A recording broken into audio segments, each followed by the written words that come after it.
Sino ba ang hindi matatakam kung ang bubungad sa iyo isang damuhalang burger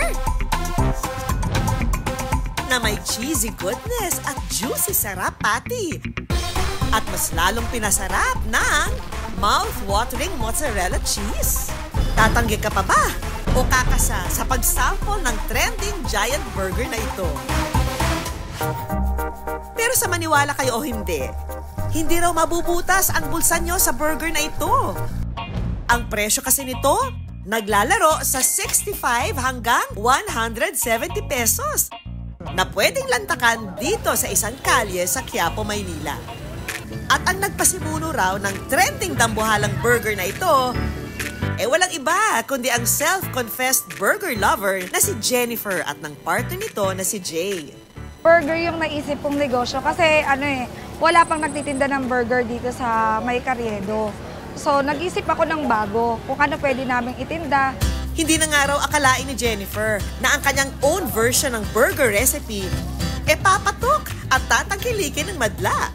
Yung bestseller po namin, mozzarella burger. Double patty with double mozzarella. Ayan po yung pinaka-bestseller namin. Ito pa ang siste. Ang kanilang ginagamit na patty sa burger, sariling recipe raw nila. At ang sikreto raw para mas lalo pang lumabas ang linamnam nito, tina-torch po namin yung mozzarella cheese doon sa may patty. So, parang nagsasapot-sapot na siya pag natotorch siya at nagme-melt.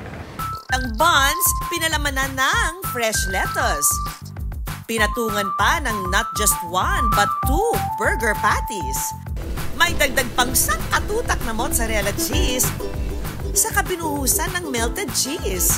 Tinakpan ng panibagong bun at ang resulta, over sa sarap na higanting burger.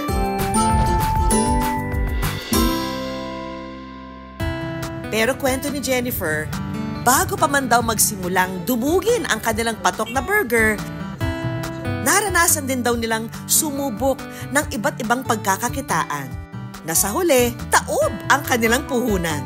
Yung perang kinikita lang namin nun, pambayad utang, pagkain namin araw-araw.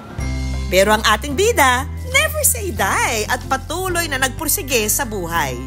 Lalo pat may 5 anak na kailangang buhayin at pag-aralin. At nito nga lang Enero nitong taon, sinimulan na niya ang pasabog niyang dambuhalang super cheesy burger. Nagpapasalamat naman si Jennifer na ang partner niyang si Jay kaagapay niya sa pagpapatakbo ng negosyo. Hindi ako sumuko Laban lang. Tas dasal lang yan. Yan lagi kong sandata. Kung dagsa ang mga parokyano sa kanilang burger stall, siguradong ang tanong nyo, nakakailang burger kaya sila sa araw-araw? Usually po, sa isang araw, nakaka-500 po kami pataas. Depende po sa araw yon. Pag Friday, Saturday, Sunday, mas marami sa 500. Malaki raw ang pasasalamat ni Jennifer dahil ang kanilang giant burger nag-trending at pinusuan ng mga netizen. Ang Good News team, saksi kung paano dinubog ang burger stall ni Jennifer. Kaya ang mga parokyano, pinulsahan namin kung pasado sa kanilang panlasa ang dambuhalang burger. Pagka tinikman mo yung patty nila, sobrang sarap, malasa yung karne. Kakaiba siya kasi mozzarella yung gamit nila.